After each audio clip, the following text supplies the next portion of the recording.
आज म तपाईलाई बीएड थर्ड इयरको यो compulsory subject curriculum and evaluation पाठ्यक्रम तथा मूल्याङ्कन भन्ने यो सब्जेक्टको चाहिँ आज म तपाईलाई लेक्चर 13 प्र्याग्मेटिजमको बारेमा चाहिँ आज म तपाईलाई चाहिँ यो लेक्चर सेयर गर्न गइरहेको छु। यहाँ तपाईहरु हेर्न सक्नुहुन्छ यो युनिट 2 मा चाहिँ हामीले चाहिँ sources of influences on curriculum पाठ्यक्रममा प्रभाव पार्ने तत्त्वहरू स्रोतहरू हामीले चाहिँ पढ्दै आएका छौँ। यसको लेक्चर मैले तपाईलाई चाहिँ सेयर गर्दै आइरहेको छु लेक्चरहरू।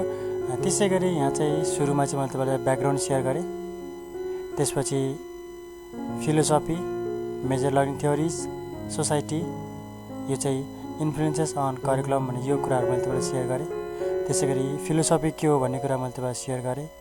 आइडियलिजम, रियलिजमको बारेमा मैले तपाईलाई चाहिँ सेयर गरेँ भने आज चाहिँ म तपाईलाई चाहिँ यो प्र्याग्मेटिजम प्रयोजनवादको बारेमा चाहिँ आज म तपाईलाई चाहिँ यो केही लेक्चरहरू म तपाईलाई चाहिँ सेयर गर्न गइरहेको छु। सुरुमा चाहिँ तपाईले चाहिँ बुझ्नुपर्ने कुरा चाहिँ प्र्याग्मेटिजम भनेको के हो, यो कुरा चाहिँ तपाईले चाहिँ बुझ्नु जरुरी छ। तपाईले चाहिँ अगाडिको कुराहरूलाई चाहिँ रिभाइज गर्नुभएको छैन भने तपाईले अगाडिको कुरालाई पनि तपाईले चाहिँ अगाडिको नोटहरूलाई पनि तपाईले चाहिँ लेक्चरहरूलाई पनि तपाईले चाहिँ सुनेर अथवा रिभाइज गर्नुहोला। त्यसलाई फेरि पनि तपाईले चाहिँ नोट बनाउनु भएको छ भने हैन, त्यो कुरालाई फेरि तपाईले चाहिँ सुन्नुहोला, बुझ्नुहोला, त्यसलाई चाहिँ रिभाइज चाहिँ गर्नुहोला। पहिलो कुराहरू तपाईले सम्झने कोसिस पनि गर्नुहोला। यहाँ चाहिँ प्रयोजनवाद भनेको चाहिँ के हो, प्र्याग्मेटिजम भनेको के हो भनेर चाहिँ हामीले बुझ्न आवश्यक छ। प्रयोजनवादको अङ्ग्रेजी पर्यायवाची शब्द ग्रीक भाषाको शब्द प्र्याग्मा अथवा प्र्याग्मेटिकोस PRAGMATICOS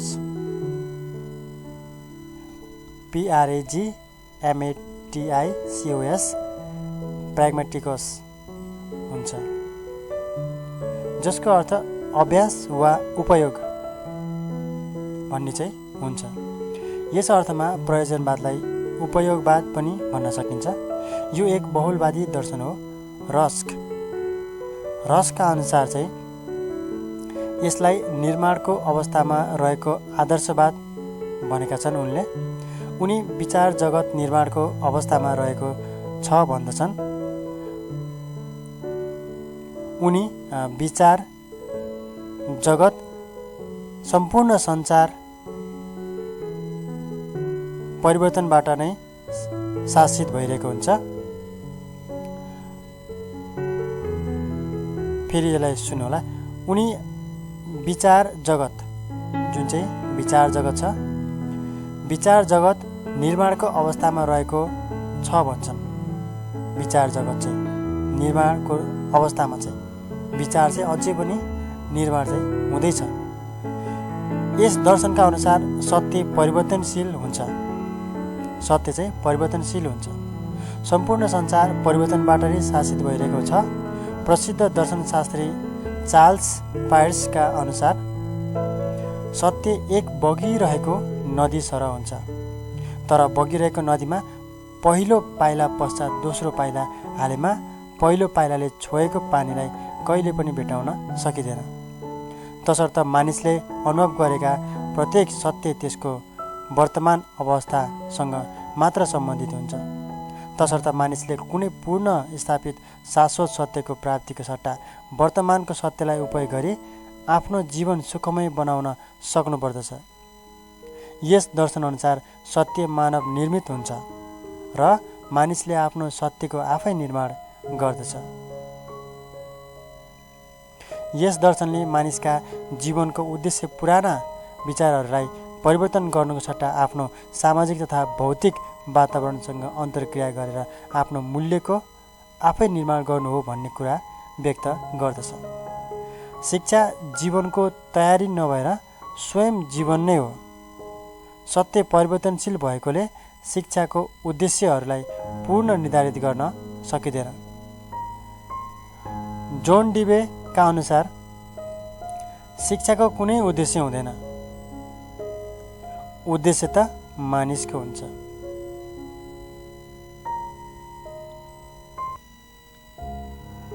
यसले प्रकृतिवाद सरह बालकको आवश्यकतालाई सर्वोपरि महत्त्व दिन्छ, तर प्रकृतिवादभन्दा फरक यसले बालकको नैसर्गिक प्रकृतिलाई समाजको आवश्यकता अनुसार परिवर्तनमा जोड दिन्छ। यस दर्शनअनुसार शिक्षाले मानिसमा सामाजिक कुशलताको विकास गर्न सक्नुपर्दछ। सामाजिक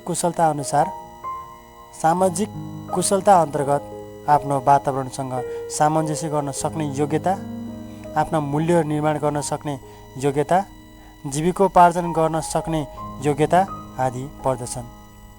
यस दर्शनले शिक्षालाई दर्शनको गतिशील पक्षको रूपमा हेर्दछ। यस दर्शनले शिक्षालाई जीवनसँग सम्बन्धित गर्नुपर्दछ भन्ने कुरामा जोड दिन्छ र विद्यालय समाजको लघुत्तम रूप हो, यो समाजको प्रयोगशालाको रूपमा रहनुपर्दछ भन्ने कुरामा जोड दिन्छ। यस दर्शनले गरेर सिक्ने लर्निङ बाई डुइङ सिकाइ प्रक्रियामा विश्वास गर्दछ र सिकाइलाई अनुभवहरूको पुनर्निर्माणको रूपमा हेर्दछ। यो कुराहरू चाहिँ हामीले चाहिँ प्रयोजनवादमा चाहिँ बुझ्नुपर्दछ। प्रयोजनवाद भनेको चाहिँ के हो, प्राग्मेटिजम भनेको के हो भन्ने कुरा चाहिँ हामीले चाहिँ यसरी चाहिँ बुझ्न सक्छौँ। अब चाहिँ यो फन्डामेन्टल प्रिन्सिपल्स अफ प्राग्मेटिजम, प्रयोजनवादका प्रमुख सिद्धान्तहरू के रहेका छन् त्यो म तपाईँलाई चाहिँ सेयर गर्नेछु।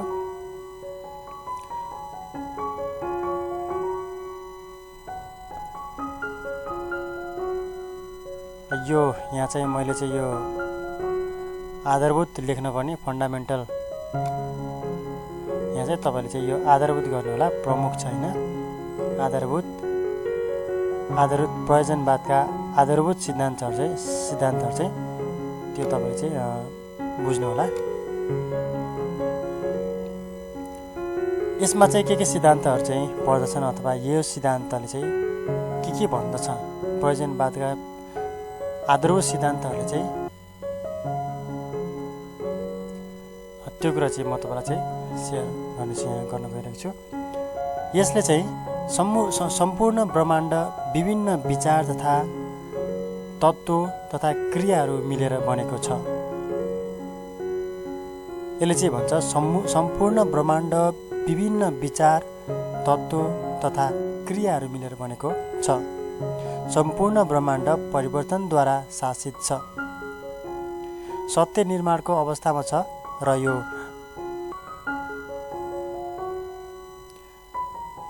यो मानव निर्मित हो। मानिसले आफ्नो सत्यको आफै निर्माण गर्दछ। मानिसले सामाजिक र भौतिक वातावरणसँग आफ्नो क्रियाशीलताका आधारमा अन्तर्क्रिया गरेर आफ्नो सत्यको निर्माण गर्दछ। मानिस एक सर्वश्रेष्ठ प्राणी हो, किनभने ऊ नै सत्यको वास्तविक मूल्याङ्कनकर्ता हो। मूल्यहरू मानव निर्मित हुन्छन्। शिक्षाको कुनै उद्देश्य हुँदैन, उद्देश्य मानिसको हुन्छ। शिक्षा जीवनको तयारी नभएर यो स्वयं जीवन नै हो। मानिसले सत्यलाई जीवनको समस्याहरूको प्रत्यक्ष समाधान गरेर मात्र प्राप्त गर्दछ।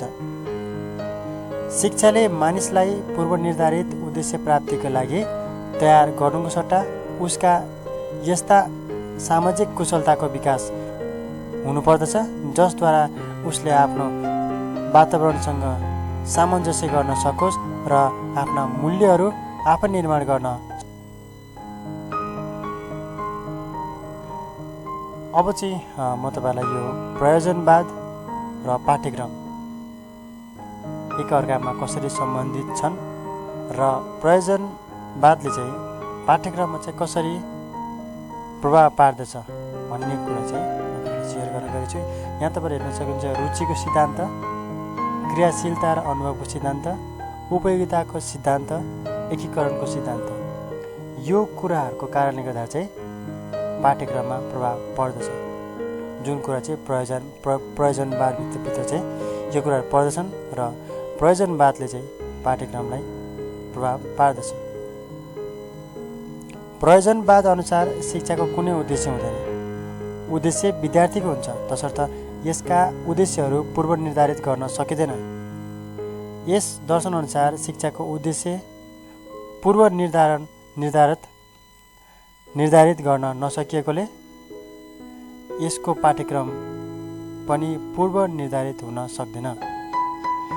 यस दर्शनको मान्यताअनुसार हामी जे सिकाउँछौँ त्यो वास्तविक पाठ्यक्रम होइन, विद्यार्थीले जे सिक्छन् त्यो नै वास्तविक पाठ्यक्रम हुन्छ। तसर्थ प्रयोजनवादी पाठ्यक्रम सिकाइ अनुभवहरूको एउटा ठुलो सङ्गालोको रूपमा हुन्छ, जस अन्तर्गत विद्यार्थीले आफ्नो रुचि, आवश्यकता, उपयोगिता तथा क्रियाशीलताको आधारमा आफूलाई चाहिने सिकाइ हासिल गर्दछ। मानिसले आफ्नो सत्यको आफै निर्माण गर्दछ। तसर्थ वास्तविक पाठ्यक्रम त्यो पाठ्यक्रम हो जुन विद्यार्थीले आफ्नो रुचि, आवश्यकता, उपयोगिता र क्रियाशीलताको आधारमा प्राप्त गर्दछ। यसरी प्रयोजनवादी पाठ्यक्रम एक लचिलो सङ्गठनको रूपमा रहेको हुन्छ। यस पाठ्यक्रमलाई निम्न यो सिद्धान्तहरूमा चाहिँ निर्माण गर्न सकिन्छ।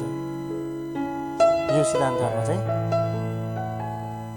सिद्धान्तहरूद्वारा चाहिँ पाठ्यक्रमको चाहिँ निर्माण गर्न सकिन्छ भने यहाँनिर तपाईँले चाहिँ सुन्नु होला र यसलाई बुझ्नु पनि होला। रुचिको सिद्धान्त, यसमा चाहिँ जोन डिबीले चाहिँ के भनेका छन् भन्दाखेरि मानिसका 4 स्वाभाविक प्रवेगहरू हुन्छन्। मानिसका चाहिँ 4 स्वाभाविक प्रवेगहरू जस्तै सामाजिक प्रवेग, सृजनशील प्रवेग, अभिव्यक्तिमूलक वा कलात्मक प्रवेग, खोजीपूर्ण चाहना। यो चाहिँ मानिसका 4 स्वाभाविक प्रवेगहरू हुन्। सामाजिक प्रवेग, सृजनशील प्रवेग, कलात्मक अथवा अभिव्यक्तिमूलक प्रवेग, खोजीपूर्ण चाहना। यो चाहिँ रुचिको सिद्धान्त जोन डिबीले भनेका 4 स्वभावहरू। सुरुमा चाहिँ सामाजिक प्रवेगमा चाहिँ यो व्यक्तिको आफ्नो वरिपरिका व्यक्तिहरूसँग अन्तर्क्रिया गर्ने चाहना हो। यसले भाषाको विकास गर्दछ। त्यसैगरी सृजनशील प्रवेगमा चाहिँ यो व्यक्तिको कुनै कार्य मौलिक ढङ्गबाट गर्ने चाहना हो। सृजनशील प्रवेग भनेको चाहिँ। त्यसैगरी अभिव्यक्तिमूलक वा कलात्मक प्रवेग भन्नाले चाहिँ यो व्यक्तिको आफ्नो कार्य सुरुचिपूर्ण रूपबाट गर्ने चाहना हो। त्यसैगरी खोजीपूर्ण चाहनामा चाहिँ यसले मानिसलाई आफ्नो वरिपरिको ज्ञानको खोजीतर्फ उन्मुख गराउँछ। जोन डिबीले यी प्रवेगहरूलाई लगानी नगरिएको पुँजी भन्दछन्। यी चाहनाहरू बालबालिकाहरूका रुचिका मुख्य आधार हुन्। पाठ्यक्रमको निर्माण गर्दा बालबालिकाहरूका यी रुचिहरूलाई ध्यान दिनुपर्दछ। सिकाइ रुचिपूर्ण भएमा मात्र विद्यार्थीले अनुभवहरू हासिल गर्न सक्रियता देखाउँछन्। तसर्थ पाठ्यक्रम बालबालिकाहरूलाई उनीहरूको रुचिलाई ध्यानमा राखेर निर्माण गरिनुपर्दछ भनेर चाहिँ यो रुचिको सिद्धान्तले चाहिँ भन्दछ। भने क्रियाशील र अनुभवको सिद्धान्तमा चाहिँ प्रयोजनवादी दर्शनले सिकाइ प्रक्रियालाई अनुभवहरूको पुनर्सङ्गठन भनी नामाकरण गर्दछ। व्यक्तिले अनुभव क्रियाशीलताको आधारमा नै प्राप्त गर्दछ। क्रियाशीलता नै व्यक्तिले समस्या समाधान गरेर स्वयं नै ज्ञान प्राप्त गर्दछ। ज्ञान प्राप्तिको कार्य गरेर सिक्ने शिक्षा अन्तर्गत सिद्धान्त अनुरूप हुन्छ। क्रियाशीलताद्वारा प्राप्त अनुभवको आधारमा नै व्यक्तिले आफ्नो सत्यको निर्माण गर्दछ।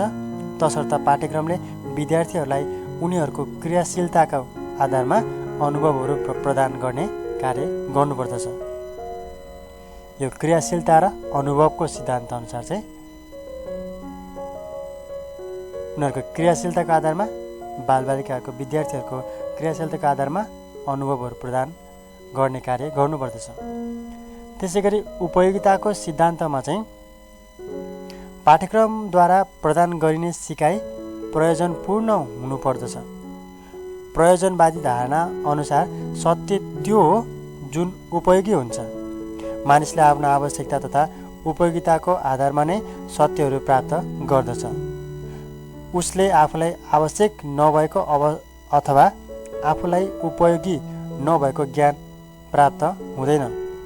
सिकारुले प्राप्त गर्ने ज्ञानले उसलाई आफ्नो सामाजिक परिवेशसँग सामञ्जस्य गर्न सहयोग पुर्याउनु पर्दछ। यी विचारहरूलाई ध्यानमा राखी पाठ्यक्रमको संयोजन गर्नु। त्यसैगरी अर्को रहेको छ एकीकरणको सिद्धान्त। विद्यार्थीको रुचि, अनुभव तथा उपयोगिताको आधारमा पाठ्यक्रम सङ्गठित गर्दा यसले विषयवस्तु बीच रहेको सीमालाई समाप्त गर्दछ। किनभने उपयुक्त आधारमा पाठ्यक्रम सङ्गठित गर्दा यसलाई विधागत रूपमा सङ्गठित नगरेर उपयुक्त आधार अनुसार एकीकृत गर्नुपर्दछ। जस्तै स्वस्थ जीवन सम्बन्धी पाठमा जीव विज्ञान, गृह विज्ञान, स्वास्थ्य शिक्षा, वातावरण शिक्षा, भाषा, सामाजिक शिक्षा आदि विषयका आधारहरूलाई एकीकृत गर्नुपर्दछ। तसर्थ पाठ्यक्रमको सङ्गठन तयार पार्दा विषयहरूको विभिन्न विधामा विभाजित स्वरूपमा सङ्गठित गर्नुको सट्टा यसलाई रुचि, उपयोग, अनुभव आदिको दृष्टिकोणले एकीकृत गर्नुपर्दछ। प्रयोजन एक सबैभन्दा नवीन दर्शन हुनुको साथै पाठ्यक्रम निर्माण र कार्यान्वयनलाई सर्वाधिक प्रभाव पार्ने एक दर्शन हो। यस दर्शनले प्रभाव पारेको प्रमुख क्षेत्र यसको सिकारु केन्द्रितता नै हो। प्रयोजनवादका प्रतिपादक जोन डिबे, अघि नै जोन डिबेले भनेको कुरा चाहिँ हामीले अघि सुन्यौँ। प्रयोजनवादका प्रतिपादक जोन डिबे हुन्। उनले चाहिँ दर्शनलाई शिक्षाको सिद्धान्तको रूपमा लिएर यस दर्शनको आधारमा अनुभव अथवा क्रियाकलाप केन्द्रित पाठ्यक्रम एक्सपिरियन्स क्युमेटिभिटी करिकुलम हैन क्रियाकलाप केन्द्रित पाठ्यक्रमको विकास गरेका हुन्। यस दर्शनले पूर्व स्थापित ज्ञानलाई विश्वास गर्नुको सट्टा ज्ञान निर्माणको अवस्थामा छ भन्ने मान्यतालाई स्वीकार गर्दछन्। ज्ञान निर्माणको अवस्थामा छ। तसर्थ यसले एक अलचिलो पाठ्यक्रम निर्माण गर्नुको साटो एउटा यस्तो लचिलो पाठ्यक्रमबारे सिफारिस गर्दछ जुन विद्यार्थीको आवश्यकता र रुचि अनुरूप हुन्छ। यस दर्शनको मूल मान्यता सिकाइ भनेको अनुभवको पुनर्निर्माण हो। अनुसार यसले विद्यार्थीले आफ्नो पाठ्यक्रम आफै निर्माण गर्दछन् भन्ने कुरामा विश्वास गर्दछ। तसर्थ प्रयोजनवादी दर्शनको आधारमा तयार भएको क्रियाकलाप केन्द्रित पाठ्यक्रमले एउटा यस्तो लचिलो योजना प्रस्तुत गर्दछ जस अन्तर्गत विद्यार्थीले गरेर सिक्ने सिद्धान्त अनुरूप सिक्दछ।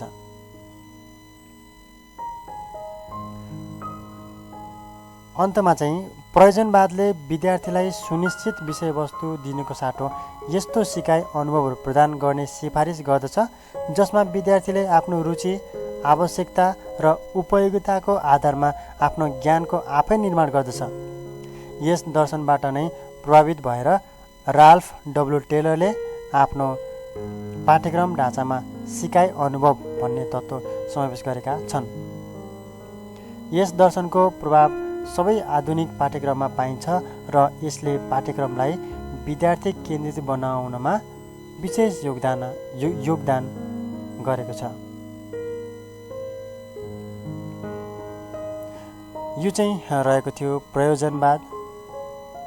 प्रयोजनवादले चाहिँ पाठ्यक्रममा चाहिँ कसरी प्रभाव पार्दछ, कसरी असर पार्दछ अथवा किन चाहिँ यो प्रयोजनवाद चाहिँ पाठ्यक्रममा चाहिँ समावेश गर्नुपर्दछ हैन।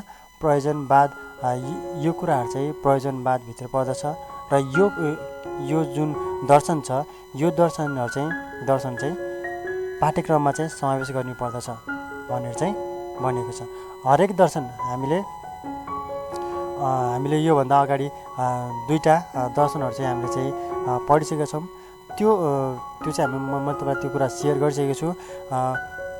त्यो दुईवटा दर्शनहरू जुन यथार्थवाद होइन, त्यसै गरी अरू आदर्शवाद, यो आदर्शवाद अनि त्यसपछि यथार्थवाद, यो प्रयोजनवाद, यो दर्शनहरू, यो दर्शन भनेको उनीहरूको यो दर्शनको चाहिँ सिद्धान्तहरू जुन रहेको छ त्यो सिद्धान्त अनुसार चाहिँ पाठ्यक्रम निर्माण हुँदछ होइन, हुनुपर्दछ होइन। जस्तै अहिले हामीले भर्खरै सुन्यौँ लर्निङ बाई डुइङ, काम गरेर होइन, गरेर चाहिँ अनुभव गरेर चाहिँ सिक्ने, नत्र चाहिँ सिक्न सकिँदैन भन्ने चाहिँ प्रयोजनवादको चाहिँ सिद्धान्त। त्यो सिद्धान्त अनुसार चाहिँ पाठ्यक्रम निर्माण हुनुपर्दछ अनि मात्र सिकाइ हुँदछ होइन। त्यो चाहिँ प्र्याक्टिकल भनेको छ। लर्निङ बाई डुइङ भनेको चाहिँ प्र्याक्टिकल हो, प्र्याक्टिकल गरेर सिक्ने भन्ने कुराहरू चाहिँ प्रयोजनवादले भन्दछ। र हरेक दर्शनले यसरी नै चाहिँ पाठ्यक्रमलाई चाहिँ प्रभाव पार्दछ। तर हामीले चाहिँ के बुझ्नु पर्यो, दर्शन कुन दर्शनको सिद्धान्त के हो, त्यो सिद्धान्तले चाहिँ कसरी चाहिँ पाठ्यक्रममा चाहिँ त्यसलाई प्रभाव पार्दछ होइन भन्ने कुरा चाहिँ हामीले चाहिँ बुझ्न आवश्यक छ। तपाईँले के बुझ्नु होला भने दर्शन पहिलेसम्म बुझ्नुहोस्, 4 दर्शन हामीले चाहिँ पढ्नेछौँ होइन। त्यो दर्शनको सिद्धान्त मैले 3टा दर्शनको चाहिँ तपाईँलाई सिद्धान्तहरू बताइसकेको छु। त्यो सिद्धान्तहरूले चाहिँ के भनिरहेको छ हो त्यो अनुसार पाठ्यक्रम निर्माण हुनुपर्दछ भन्ने चाहिँ हामीले चाहिँ पढिरहेको छौँ। यो कुरा तपाईँले चाहिँ बुझ्नुहोला।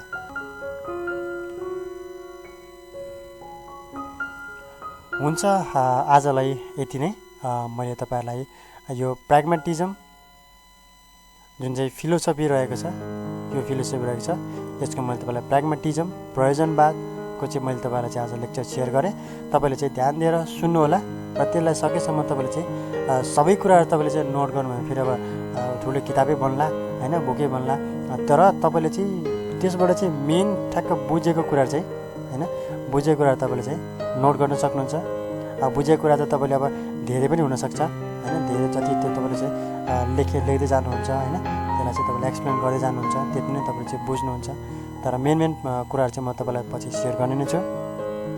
बुझेको कुराहरू चाहिँ तपाईँले चाहिँ नोट गर्नुहोला, सुनेर तपाईँले बुझ्नुहोला।